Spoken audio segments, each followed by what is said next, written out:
care is the health care that both the woman and the baby receives after giving birth. This is more than just a few doctor's visits and an ultrasound or two. Prenatal care aims not only to observe gestational development to look for any risk or complications, it also seeks to improve the overall health and wellness of the mother, thus directly influencing the health and development of the baby. Prenatal care can help keep you and your baby healthy. Babies of mothers who do not get prenatal care are 3 times more likely to have a low birth weight and 5 times more likely to die than those born to mothers who do get care. Doctors can spot health challenges early when they see mothers regularly. Some pregnancy problems arise even in the healthiest of women. Prenatal care can help prevent complications during pregnancy, helping keep both mother and the baby safe. Tests done during pregnancy can help prevent problems or catch them early on. Getting early and regular prenatal care can help you have a healthy and full-term pregnancy. Today on your regular Health Talk TV show, we'll be discussing the importance of prenatal care among women, the do's and don'ts. Keep a date with the physicians. Don't go away.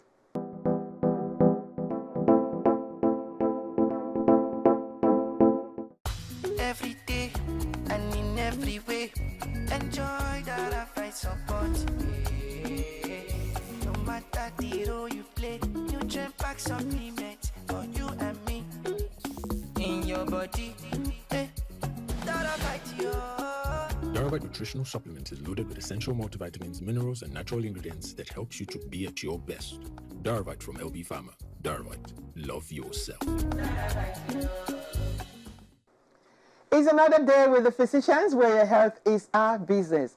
My name is Dr. Martina Agbere, your anchor for today's program.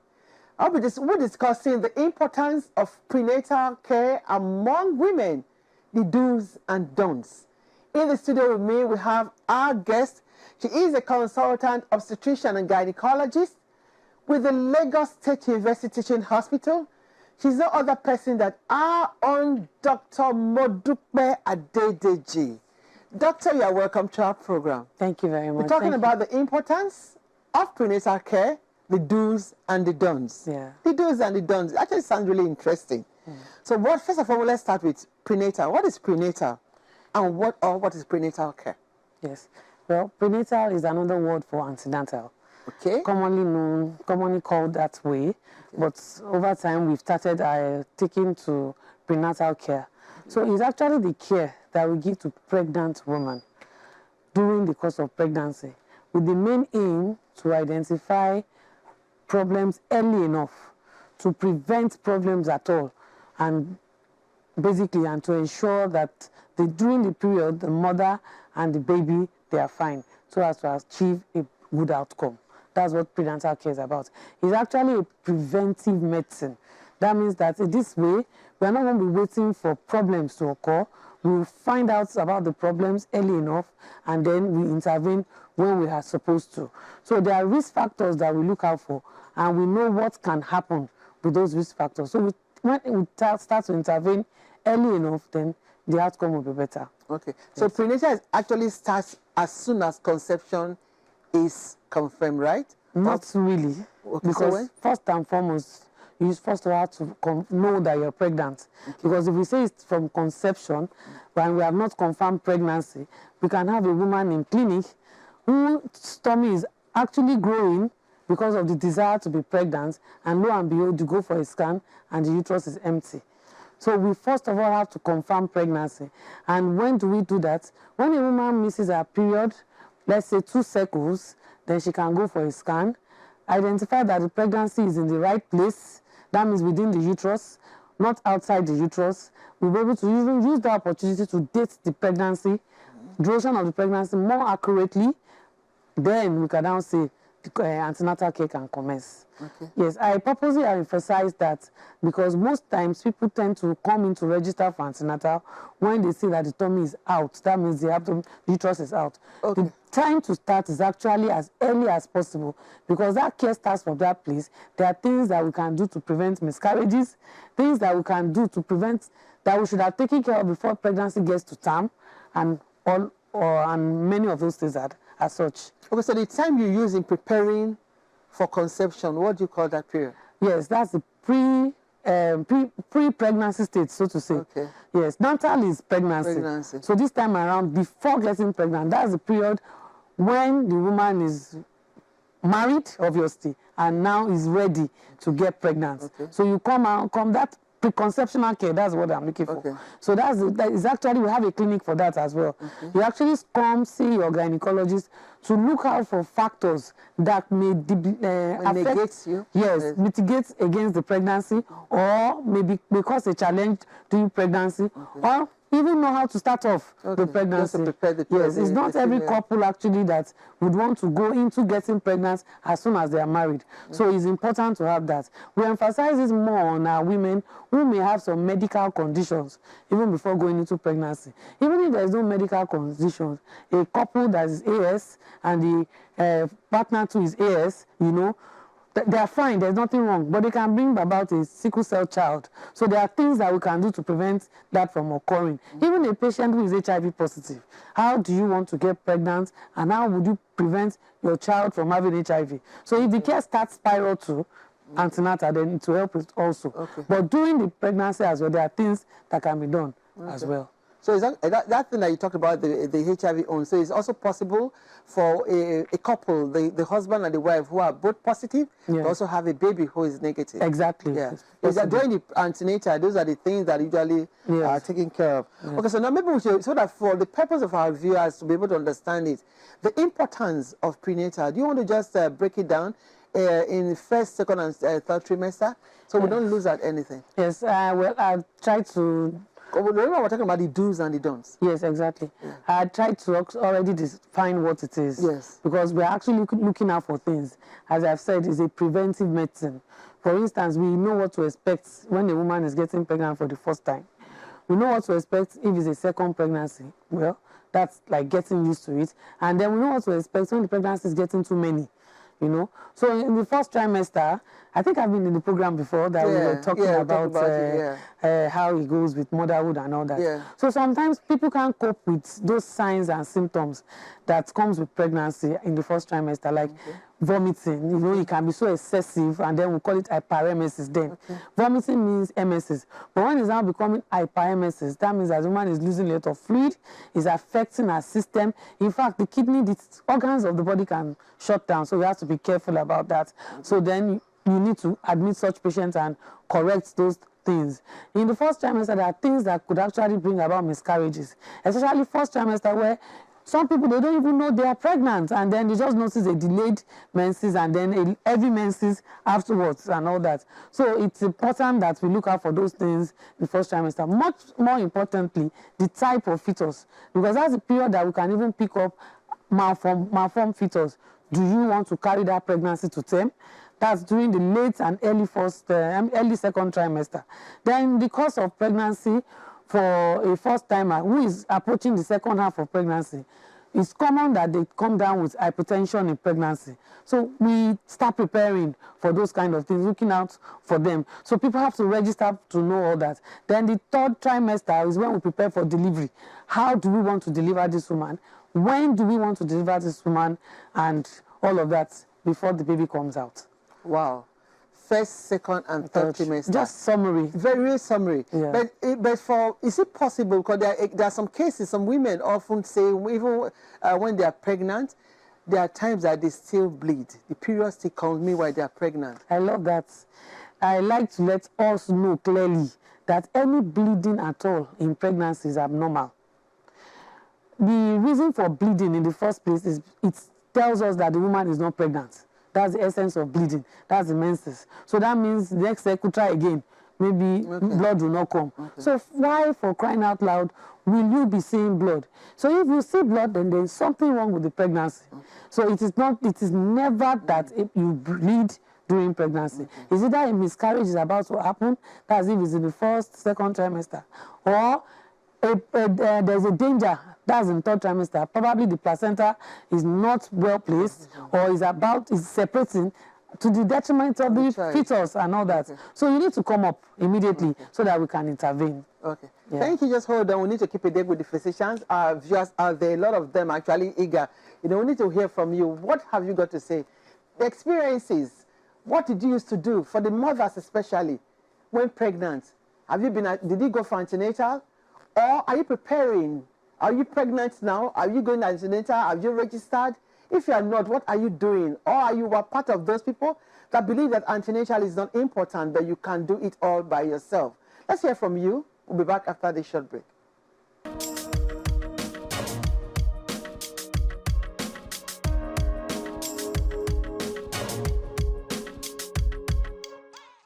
Very important. There's a whole lot of things they should know, basically, for the well-being of both mother and child. Like they have to know that they have to be steady intake of their necessary vitamins. They have to observe complete cleanliness, which is also beneficial for both mother and child. A whole lot of things. Okay, yes. Prenatal care. Do eat well, rest well, take care of yourself, take supplements, be happy. Don't wear heels. Don't drink so much of sugar so that your baby doesn't grow bigger than it should, so you escape having surgery. And if you still depending on the woman and her body. So if you know your body, you know what to do and what not to do when you're pregnant. But there are some kind of medications that a woman shouldn't take when pregnant. So for those ones, it's a must that you don't take some kind of medication when you're pregnant. Every day and in every way, enjoy that I find support. No matter the role you play, nutrient pack supplement for you and me. In your body, that I fight you. Darvite Nutritional Supplement is loaded with essential multivitamins, minerals, and natural ingredients that helps you to be at your best. Darvite from LB Pharma. Darvite. Love yourself. Welcome back. If you have just joined us, you're on to your regular health TV talk show, The Physicians, where your health is our business. We'll be discussing the importance of prenatal care among women, the do's and don'ts. And in the studio, Dr. MODUPE ADEDEJI, a consultant obstetrician and gynecologist with the Lagos State University Teaching Hospital, has been doing justice to that. She's told us about hyperemesis, that just means vomiting, which is above normal, and the importance of prenatal, why we need to go for antenatal, why we need to go and register, because there are some disease conditions, there are certain things that will be picked up at that period. So let's hear more from her. Thank you so much, Dr. MODUPE. Let's hear more from you about these the do's and the don'ts. We just talked about the first, second, and third trimester. What else do we expect? Yes. Coming back to getting pregnant and the first trimester, because especially for the first time, they are excited and everybody is happy. So there are some things that people will tend to want to offer in terms of what to eat, what not to do, and at the end of the day, putting a lot of detrimental effects on the mother or even the fetus itself, or both of them. For instance, telling a woman not to just take cold water in pregnancy, why, for crying out loud.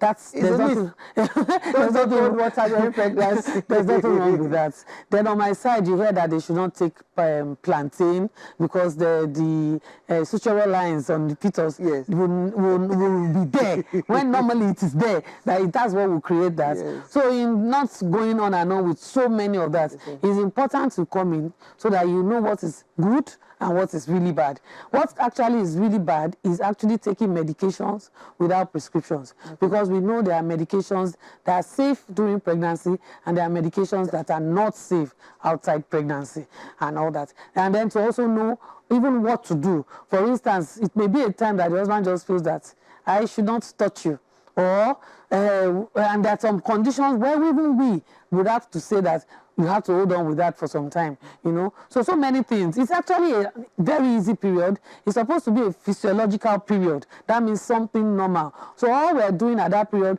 is to be looking out for the abnormality so that we can intervene as early as possible. So what you're saying now that it is actually, unless the doctor says you should abstain from sex, that is when you shouldn't have it. Yes, exactly. Otherwise, there's nothing wrong. There's nothing wrong with being pregnant and still have your contact. Exactly. Okay. Yes. Yes. Okay, then there's another one. For some women, believe that is a crave. Why is it like that? That you don't like what you used to like before. The food you used to like before, you don't usually would take it, and you begin to crave for something else. Is it a normal thing? Yes, the pregnancy itself, I told you before, it's like a transplant and a lot of bizarre things that happen. So that's why one has to be guided. The taste is different, your taste is going on for something else, and all of that. It's just some natural period, but then one has to be guided. You know, I like what you said about the medications, okay? Because there are some women, it's always good for women when they come for antenatal, they should let the doctors know the drugs that they're using. Because I had a case, the woman actually was on a sulfur drug, and she was pregnant. You know, at the end of the day, after the discount, you know, she had this cleft palate. These are some of these medications. There are certain medications that people that are even planning to become pregnant not to even use. Yes. When I had cleft palate, the ear, malformation. Yes. You know, so it's actually a very good thing for them to go for antenatal, so that all such things can be avoided. Yes, exactly. Okay. So as it's just a preventive clinic, the appointments are not so regularly. It's not so regular initially, but getting towards the delivery would then make it more regular, because as at that time there's weight gain, you know, the baby is bigger, and there are certain decisions that needs to be made and all that. So it's very important. So Jermaine, to come at your intro, I listened to you. You said that those that tend to come for antenatal usually have better outcomes than those that don't come at all, and which is very true. For instance, just this morning we had a lady, 20-year-old, who had never antenated. By the time she was coming to us, the baby was in breach and her blood pressure was in the sky. So that's some form of emergency. Yes, thank God we were able to save the situation, but peradventure, if she didn't get to us at that time, you know, more things could have happened for a first-timer. So we had to deliver her by cesarean section because the baby is sitting. That's breech presentation, and to be very difficult. So these are some of the things we get to put on the table. Things may start off well, but in the middle of the visit, there can be some differences that we have to get to correct. Do you usually give some injections, immunization? Definitely. We give medications, multivitamins that we know that is very germane, and then we give immunizations, tetanus, because of the neonatal tetanus that could occur. By the fact that we have started that, neonatal tetanus has almost become something of the past, and we still keep giving. We give anti-malaria because malaria is endemic in our environment. So even though the mother may not come down with a febrile condition, but there can be something we call placental malaria, which will prevent the baby from growing well, or even can make a baby die. The baby die within the uterus and all that. So these are all preventive modalities that we put in place to ensure that the outcome is good. Okay. So what are the things, before we leave, what are the things that they should not do? Yes, I think I've mentioned most of it. And the major thing, if they can register for antenatal, that is due, then they will be able to know per their case what they should not do. The general thing is that just ensure you listen, because as soon as you come for antenatal, our midwives introduce you, they tell you so many things. All the myths that you have heard on the outside, they will educate you on why they are wrong and all of that. So basically, it's a normal period. So we just have to support the woman through the course of the pregnancy. Okay, then as the pregnancy advances, you know, you have some challenges with digestion? Yes. What are they supposed to do in such situations? So in such situation, it's also important to come in and let us know. Because you just don't go to the street and just start taking antacids. There could be other reasons why that is happening. So let's just have a visit with you, and then we'll be able to pick up what is good and what is wrong. Because what seems normal may actually mean abnormal. Then finally, there are some that will complain of being breathless each time they lie on the back. So what is the best sleeping position for them? As the pregnancy advances, the major thing is that there's this big vessel that's at the back of our body. And the work it does, the abdominal aorta, it supplies the upper part of the body. So once you sleep up, facing up, the weight of the baby presses on that, and then one can feel very dizzy. And so even without you being told, you know that you feel more comfortable side to side. But when pregnancy is starting, there's no problem with anyhow you sleep. But by the time the pregnancy is already advancing, then that means you know that you can't sleep up, neither can you sleep. The truth is, nobody actually will tell you how to do that. So when you sleep and you become very uncomfortable, the tendency is to not sleep right. But oftentimes I always advise people, it's always best to sleep on the left lateral side. Because of the liver. You have the vessel at the back and the liver, which are the right side. If you sleep more on your left side, after a while you can go to the right side and you just try to alternate it. So how about indigestion? For instance, constipation, what can they do? More vegetables? The reason for constipation in pregnancy is because of the hormone of pregnancy. And so that's why we talk about diet. We usually manage our patients alongside with dietitians. These are some of the programs that we offer during antenatal. So we talk about taking refuges, vegetables. When we talk about vegetables, not just the leafy vegetables, the fruits, some of the fruits that can be categorized as vegetables and all that, and taking a lot of water is so important. To rehydrate them. To rehydrate them, Okay, how about preparing the mother? Because I know during antenatal, they also prepare the mothers for lactation. Yes, so what do you do? What is very important to do in the course of antenatal, it's important to inspect the breast. The nipple. To look at the nipple so that the challenges of breastfeeding wouldn't be so much. Basically, the nipple is everted and big enough, then the baby can have a good breast supply. But if not, then we'll start telling her how to go about it and what we should do. Before I let you go, I also want to be good for mothers to also know that the size of the breast does not really matter. Yes. The size doesn't matter. No matter how small or how big, it's fine. So far the nipple is there, then we are good to go. You can breastfeed your babies. Yes, exactly. Thank you so much, Dr. ADEDEJI. So nice having you again on our program. Be rest assured that we're going to call you back again to take more topics. I really appreciate that. Thank you. And to our viewers out there, we've been discussing the importance of prenatal care among women, the do's and the don'ts. You have heard it. I've heard it from the expert. You must, for those that are pregnant, it is always good to avail yourselves for antenatal. Because a lot of things will be detected. If you are good to go, they will give you a clean bill of health and you just come regularly. It is not every week that you go for the antenatal. You have dates that are scheduled. If you go for the first time, you are registered, all the investigations done, you'll be assigned a date for you to come for your antenatal. But then, if there are challenges, they will require you to come. Please, if they require you to come regularly for antenatal clinics, do not disappear and appear when it is too late. Because oftentimes we see patients like that, they come for antenatal and the next thing, you don't see them again. It is when they have complications, probably wanting to give birth in churches or in traditional birth attendants, that's when they come back with so many things and herbs all over the place. Please avail yourselves for antenatal. And for husbands, fathers, mothers, support the woman that is pregnant. I want to just say thank you for keeping a day with us again on your regular Health TV talk show. Ensure next week you don't sit alone. Just call your family because the family built. Call your family, call your friends to always watch your favorite Health TV talk show, The Physicians, where your health will always and always be our business. Till next time, my name is Dr. Martina Agberie. Stay blessed. Every day and in every way, enjoy that I find support. No matter the role you play, nutrient pack supplement for you and me. In your body, that I fight you. Daravite nutritional supplement is loaded with essential multivitamins, minerals, and natural ingredients that helps you to be at your best. Daravite from LB Pharma. Daravite, love yourself.